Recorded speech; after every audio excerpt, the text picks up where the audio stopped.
એકદમ ઘટાઘોર હતો, બહુ જોરદાર વડલો હતો, મોટો. એટલે એનું સારું છે, વાંધો નથી. પહેલાં બળદગાડું લઈને આવતા તો એ બાજુ કાકા કોઈ નથી, એટલે આપણે જય સોમનાથ મિત્રો, સ્વાગત છે ફરી એકવાર નવા વ્લોગમાં. સવારમાં 7 વાગ્યા છે ને આપણે જાગી ગયા છે. એટલે સવારનું આપણું ડેઈલીનું કામ જે હોય, પહેલાં તો આપણે નાહવાનું છે, તો ડોલ ગોતીને પાણી ગરમ કરવા મૂકી. થોડુંક અંધારા જેવું છે.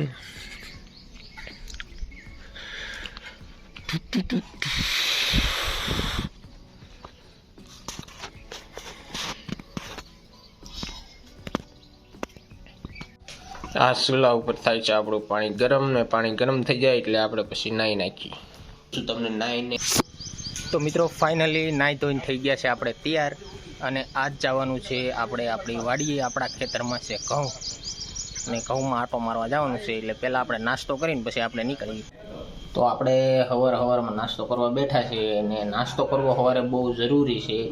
આપણે બપોરનું ખાવાનું ભાઈ ન હોય તો ચાલે, પણ સવારમાં નાસ્તો કરવો જ પડે, પછી જ આપણા દિવસની શરૂઆત થાય. તો મિત્રો અત્યારે આપણે વાડીએ પૂગી ગયા છે આપણી, અને રસ્તો બહુ ખરાબ હતો. અત્યારે તો થોડું સારું છે, વાંધો નથી. પહેલાં બળદગાડું લઈને આવતા ત્યારે રસ્તો બહુ નડતો આપણે, એટલામાં બહુ તકલીફ થાય છે રસ્તાની.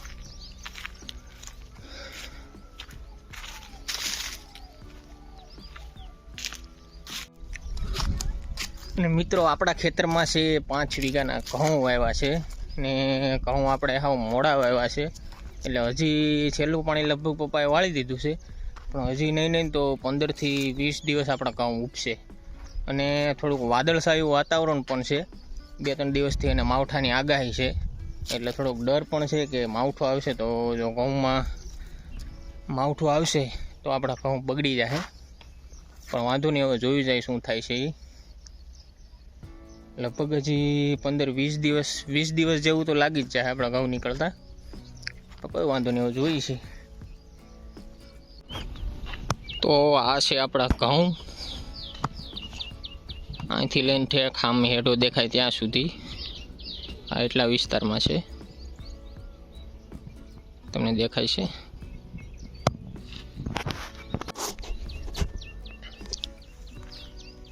ધીમે ધીમે હેઠે હાલ્યા જાય. એક લસણનો ક્યારો છે પણ આગળ જોઈ છે લસણ કેવું થયું છે. ગારા જેવું ગારો છે.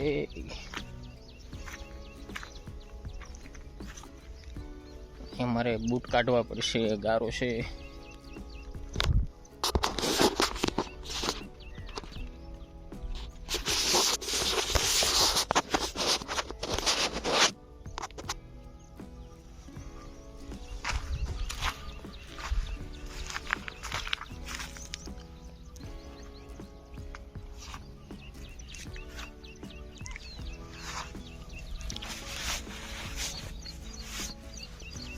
ચડાવીને હવે ધીમે ધીમે હેઠે હાલતા થાય.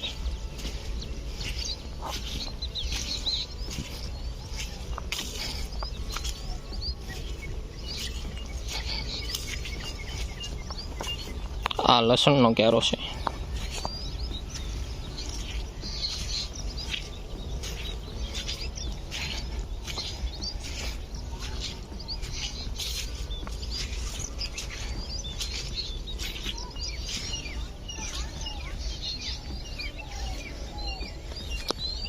આ જે વડલો તમને દેખાય છે ને મિત્રો, એ વડલો એકદમ ઘટાઘોર હતો, બહુ જોરદાર વડલો હતો, મોટો.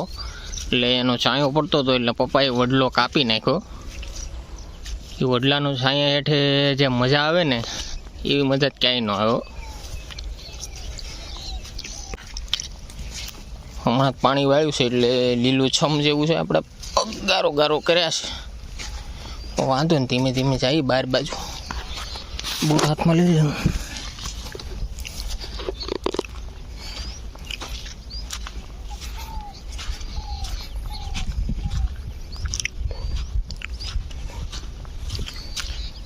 આ નાની કેવી દેખાય છે ને, એ આપણી ઓરડી છે. આ ઓરડીની અંદર શું છે જોઈશી.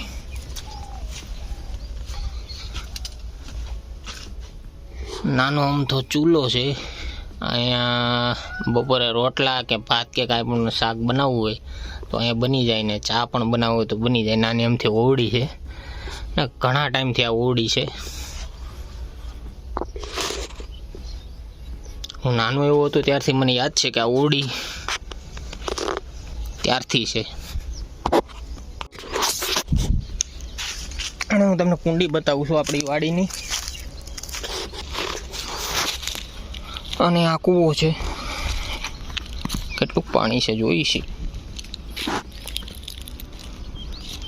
પાણી તો ઘણું છે, પ્રોબ્લેમ નથી આવે એવું. પછી એક પણ થાળ લેવો હોય તો આપણે ખેતરમાં લેવાઈ જાય.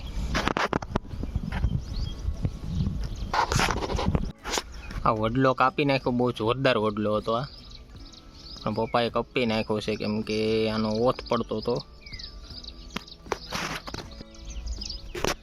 તો મિત્રો આપણે બેઠા છીએ વડલાને સાંયે, પણ સાંયો નથી, પપ્પાએ વડલો કાપી નાખ્યો.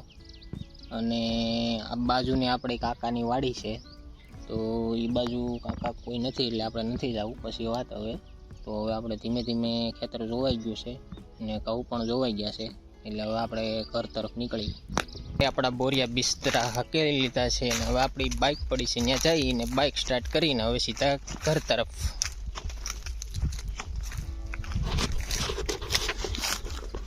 આ આપણી ગાડી છે.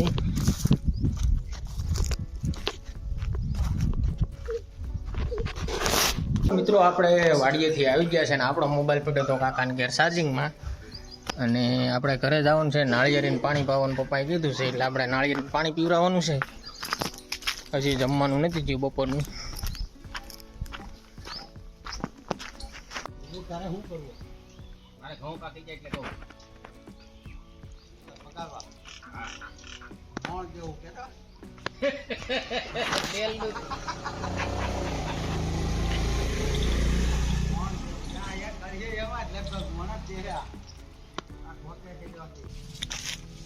તો આ નાળિયેરીમાં પાણી હાલે છે ને આપણે ઘેર છે 3 નાળિયેરી. એક નાળિયેરી અહીંયા છે નાળિયેરી. બધાને પાણી અત્યારે વધારે પીવડાવવું પડે. આપણે ઘેર ઘણા ઝાડવા છે પણ એ આપણે પછી જોવું. બપોરનું જમવાનું થઈ ગયું છે અને હું જાઉં છું દાદીને ઘરે છાશ લેવા. પપ્પાને છાશ ખાવી છે કારણ કે પપ્પાને રોજ બપોરે છાશ ખાવા જોઈએ. દાદી છાશ છે? શા આપો ને.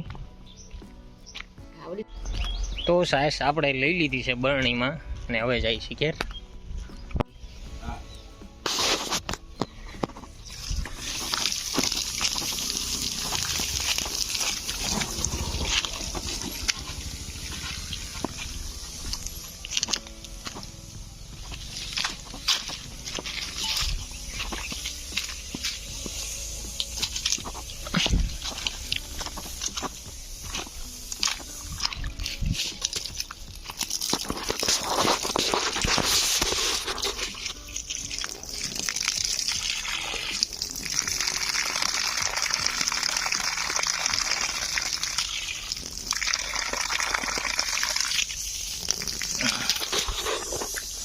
અહીં સમાપ્ત થાય છે. અને જો તમને વિડીયો ગમ્યો હોય તો લાઈક કરજો, શેર કરજો અને સબસ્ક્રાઈબ કરવાનું ભૂલતા નહીં. તો ફરી મળીએ નવા વિડીયો.